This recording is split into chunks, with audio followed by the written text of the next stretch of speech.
Hi friends, এখন রয়েছি আমরা এনজিপি ট্যাক্সি স্ট্যান্ডে। এই স্ট্যান্ডটি খুবই বড়। এখানে অটো, টোটো, প্রাইভেট কার এবং শেয়ার গাড়ির মাধ্যমেও আমরা বিভিন্ন জায়গায় যেতে পারবো, গ্যাংটক, নেপাল ইত্যাদি জায়গাতে। প্রচুর মানুষ কিন্তু এখান থেকে শেয়ার গাড়ি করে গ্যাংটক পৌঁছাচ্ছে। আমরা কিন্তু শেয়ার গাড়ি এখানে নেব না, আমরা সোজা শিলিগুড়ি বাস স্ট্যান্ডে যাব। তাই বাইরে থেকে অটো ধরেছি। যদি আমরা ট্যাক্সি স্ট্যান্ডের মধ্যে অটো ধরতাম তাহলে আমাদের পার হেড 50 টাকা করে নিত। যেহেতু আমরা বাইরে থেকে ধরেছি তাই আমাদের পার হেড 30 টাকা করে পড়েছে। তো আমরা এখন পৌঁছে গিয়েছি বাস স্ট্যান্ডের টিকিট কাউন্টারে। এখানে এসে জানতে পারলাম যে সকালে দুটি বাস থাকে, সকাল 6টায় একটা আর 6টা 30 মিনিটে একটা, আর একটি রয়েছে 9টায়। তা যাবে কিনা নিশ্চিত করে বলতে পারছেন না, তাই আমরা এই কাউন্টারের ঠিক ডান পাশে বেসরকারি টিকিট কাউন্টার থেকে টিকিট কেটে নিলাম। টিকিটের মূল্য পার হেড 240 টাকা, আর সরকারি বাসে ছিল 190 টাকা। কিন্তু ট্রেন 2 ঘন্টা লেট করায় কি আর করা যায়, পেলাম না তাই সকালের বাসটা। এখন আমরা সেবক জঙ্গল পার হচ্ছি, আর আমরা বাসের একদম সামনের সিটগুলিতে বসেছি, যেহেতু খুব ভালোভাবে আমরা ভিউটা ক্যাপচার করতে পারবো। তাই যদি প্রথম এপিসোড না দেখা থাকে তাহলে ডিসক্রিপশন বক্সে দেওয়া লিঙ্কে ক্লিক করে দেখে নিতে পারে। পাহাড়ি ঢালু রাস্তার প্রতিটা টার্নে নতুন নতুন চমকপ্রদ দৃশ্য দেখার আকাঙ্ক্ষা এবং মনের মধ্যে অদম্য ভালো লাগা নিয়ে তাহলে এগিয়ে যাওয়া যাক।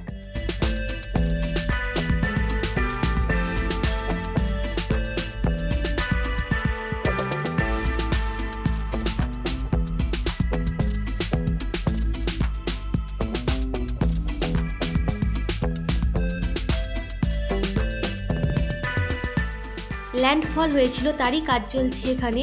আর এই যে ডান দিকে রয়েছে তিস্তা নদী, যা আমাদের এই পথযাত্রার সাথী। প্রচণ্ড খরস্রোতের সাথে বয়ে চলেছে। শিলিগুড়ি থেকে গ্যাংটকের দূরত্ব প্রায় 126 কিলোমিটারের মতো। যেহেতু আমরা সিকিম যাচ্ছি তাই আমরা কালিম্পং হয়ে যাব। গ্যাংটক কিন্তু পার্সিয়াং হয়েও যাওয়া যায়।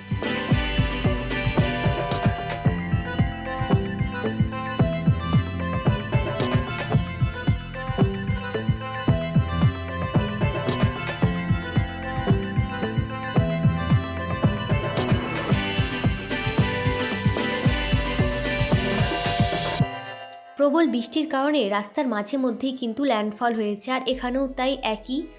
রাস্তা থেকে পাথর মাটি সরানোর কাজ চলছে। সামনে পিছনে প্রচুর গাড়ি জমায়েত হয়ে গেছে। এখানেও প্রায় আমাদেরকে 1 ঘন্টার কাছাকাছি ওয়েট করতে হলো। আর এই সময়টুকু আমরা পাহাড়ের কোল থেকে বেরিয়ে আসা তিস্তার রূপ দর্শন করছি। যাই হোক, এখন আমরা আবার যাত্রা শুরু করেছি।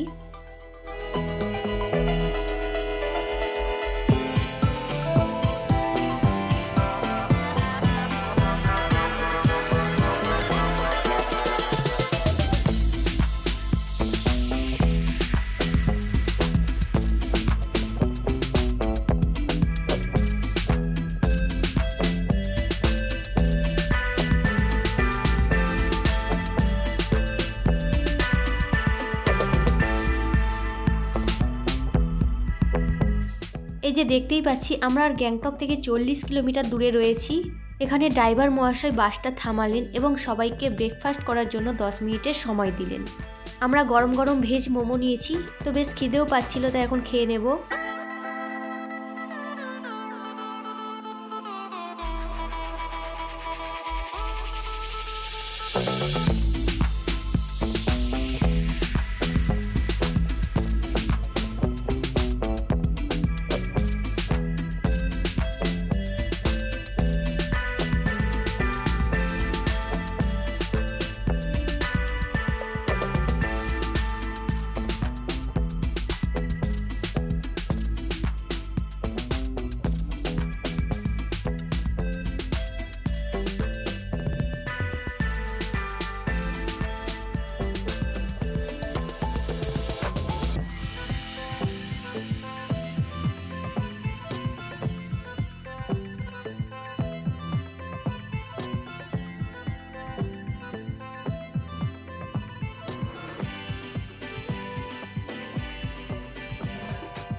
যেই পাশেই তাকিয়ে দেখি পাহাড়ের অপরূপ সৌন্দর্য দেখে মুগ্ধ হয়ে যাই। মনের মধ্যে বেশ ভালো লাগা নিয়ে এগিয়ে চললাম।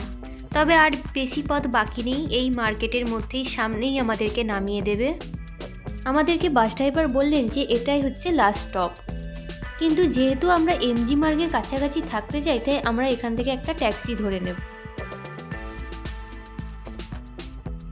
এই যে বন্ধুরা, একটা ট্যাক্সি আমরা নিয়ে নিয়েছি। তো পার হেড 30 টাকা করে, আমাদের দুজনের 60 টাকা নেবে বলেছে।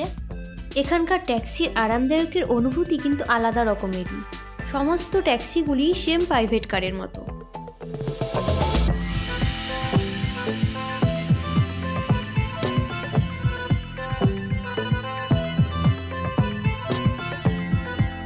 তো 12টা বাজতে যে আমরা ট্যাক্সি থেকে নেমেছি। ট্যাক্সি থেকে নামার পরে আমাদের প্রথম কাজ হচ্ছে হোটেল খোঁজা।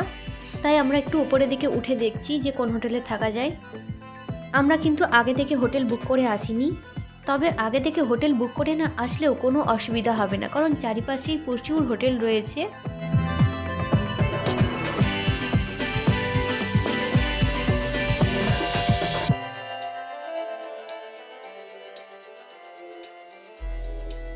আমাদের সামনের দিকে একটা হোটেল রয়েছে, হোটেল ভিউ পয়েন্ট। তো এখানে গিয়ে কথা বলে আমরা পার নাইট 1000 টাকায় রুম পেয়েছি। তবে সিজন এবং অফ সিজনের দাম ওঠানামা হয়। তো পার নাইট 1000 টাকায় আমরা কেমন রুম পেলাম এবং দিনের বাকিটুকু সময় আমরা কিভাবে কাটালাম, তার সবটুকু নিয়েই আবার হাজির হব তোমাদের কাছে পরের এপিসোডে। তাহলে এখন বাই বন্ধুরা।